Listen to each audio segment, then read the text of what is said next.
ಸಾಹಿತ್ಯ ಲೋಕದಲ್ಲಿ 2 ದಶಕಗಳಿಂದ ಸೃಜನಶೀಲ ಬರವಣಿಗೆಯ ಮೂಲಕ ಕನ್ನಡಿಗರ ಮನಗೆದ್ದಿರುವಂತಹ ಲೇಖಕ ಕಾದಂಬರಿಕಾರ ಪಿ.ವಿ. ಪ್ರದೀಪ್ ಕುಮಾರ್ ಅವರ ಕಲ್ಪನೆ ಹಾಗೂ ಸಾರಥ್ಯದಲ್ಲಿ ಮೂಡಿಬಂದಿರುವ ಬಹುನಿರೀಕ್ಷಿತ ಅದಿತಿ ಚಲನಚಿತ್ರ ಬುಧವಾರ ನಗರದ ಪ್ರೆಸ್ ಕ್ಲಬ್ನಲ್ಲಿ ಬಿಡುಗಡೆಗೊಂಡಿತು. ಪ್ರೆಸ್ ಕ್ಲಬ್ ಅಧ್ಯಕ್ಷ ಪಿ.ಬಿ. ಹರೀಶ್ ರೈ ಚಿತ್ರದ ಪೋಸ್ಟರ್ ಬಿಡುಗಡೆಗೊಳಿಸಿ ಶುಭಾಶಯವನ್ನ ಸಲ್ಲಿಸಿದರು.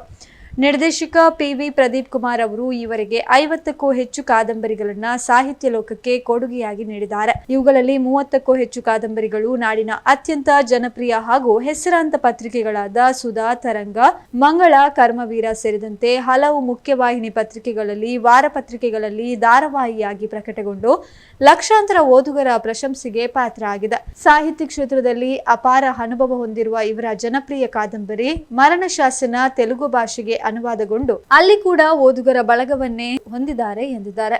ಇನ್ನು ಈ ಹಿಂದೆ ಬದಲಾಗದವರು ಎಂಬ ವಿಭಿನ್ನ ಕಥಾಹಂದರದ ಕಿರುಚಿತ್ರವನ್ನ ಯಶಸ್ವಿಯಾಗಿ ನಿರ್ದೇಶಿಸಿದ್ದ ಪಿ.ವಿ. ಪ್ರದೀಪ್ ಕುಮಾರ್ ಅವರು ಆ ಯಶಸ್ಸಿನ ಬೆನ್ನಲ್ಲೇ ಈಗ ಬೆಳ್ಳಿ ಪರದೆಯ ಮೇಲೆ ದೊಡ್ಡ ಮಟ್ಟದ ಕ್ಯಾನ್ವಸ್ ನಲ್ಲಿ ಮೂಡಿ ಬರ್ತಾ ಇರುವ ಅವರ 2ನೇ ಚಿತ್ರವೇ ಅದಿತಿ.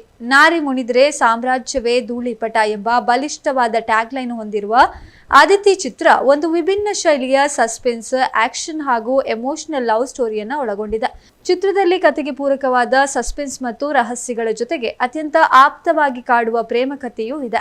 ಪ್ರಸ್ತುತ ಬಿಡುಗಡೆಯಾಗಿರುವ ಪೋಸ್ಟರ್ನಲ್ಲಿ ಚಿತ್ರದ ಮುಖ್ಯ ಪಾತ್ರಧಾರಿಗಳ ತೀವ್ರವಾದ ಭಾವನೆಗಳು, ಆಧುನಿಕ ತಂತ್ರಜ್ಞಾನದ ಎಲಿಮೆಂಟ್ಸ್ ಹಾಗೂ ಹಿನ್ನೆಲೆಯಲ್ಲಿ ಕಾಣುವ ಸಸ್ಪೆನ್ಸ್, ನೆರಳು ಮತ್ತು ಪಾತ್ರದ ಗಂಭೀರ ನೋಟವು ಚಿತ್ರದ ಮೇಲಿನ ಕುತೂಹಲವನ್ನ ದುಪ್ಪಟ್ಟುಗೊಳಿಸಿದೆ.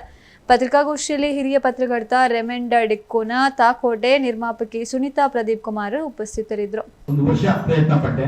ಹೀಗೆ ಇತ್ತೀಚೆಗೆ 6 ತಿಂಗಳಲ್ಲಿ ನನಗೆ ಅದರ ಬಗ್ಗೆ ಸ್ವಲ್ಪ ಮಾಹಿತಿ ಎಲ್ಲ ಸಿಕ್ಕಿ ಒಂದು ಮುಂದುವರ್ಷಕ್ಕೆ ಪ್ರಯತ್ನ ಪಟ್ಟೆ. ಸಾಮಾನ್ಯ ಬೆಂಗಳೂರಿನವರೆಲ್ಲ ಇಟ್ಟರೆ ಕೋಟಿಗಟ್ಟಲೆ ಖರ್ಚು ಮಾಡಿದೆ ಹಾಗೆ ಹೀಗೆ ಅಂತ ಫಿಲ್ಮ್ಗೆ. ಇದು ನಾನು ಕೆಲವು ಲಕ್ಷಗಳಲ್ಲಿ, ಅಂದ್ರೆ ಇದು 2 ಗಂಟೆ ಪಿಕ್ಚರ್ ಮಾಡಬೇಕು ಅಂತ ಹೋದಾಗ ಬಜೆಟ್ ಜಾಸ್ತಿ ಆಗ್ತಾ ಹೋಗ್ತಿತ್ತು. ಹಾಗಾಗಿ ಇದನ್ನ 45 ನಿಮಿಷಕ್ಕೆ ಒಂದು ಸಣ್ಣ ಒಂದು ಸ್ಕ್ರಿಪ್ಟ್ ಮಾಡಿ ಕಡೆಗೆ 45 ನಿಮಿಷಕ್ಕೆ ಮುಗಿಸ್ದೆ.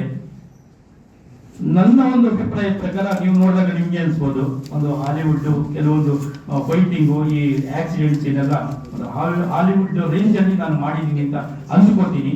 ಅದು ನಿಮ್ಮ ಅಭಿಪ್ರಾಯ ತಿಳಿಸ್ಬೇಕು. ಇದು ಅಷ್ಟೇನು ಕೋಟಿಗಟ್ಟಲೆ ಖರ್ಚಾಗಿಲ್ಲ ಅವರೆಲ್ಲ ಹೇಳಿದಾಗೆ. ಕೆಲವು ನನ್ನ ಒಂದು ಪ್ರಯತ್ನದಲ್ಲಿ ನನ್ನ ಒಂದು ಲೇಖಕನಾಗಿ ನಾನು ಹೇಗೆ ಒಂದು ಮಾಡಬೇಕು ಅಂತೇಳಿ ಆ ಒಂದು ಇದರಲ್ಲೇ ನಾನು ಬಜೆಟ್ ನಲ್ಲೇ ಈ ಚಿತ್ರವನ್ನ 45 ನಿಮಿಷಕ್ಕೆ ಮಾಡಿ ನಿಲ್ಲಿಸಿದ್ದೀನಿ.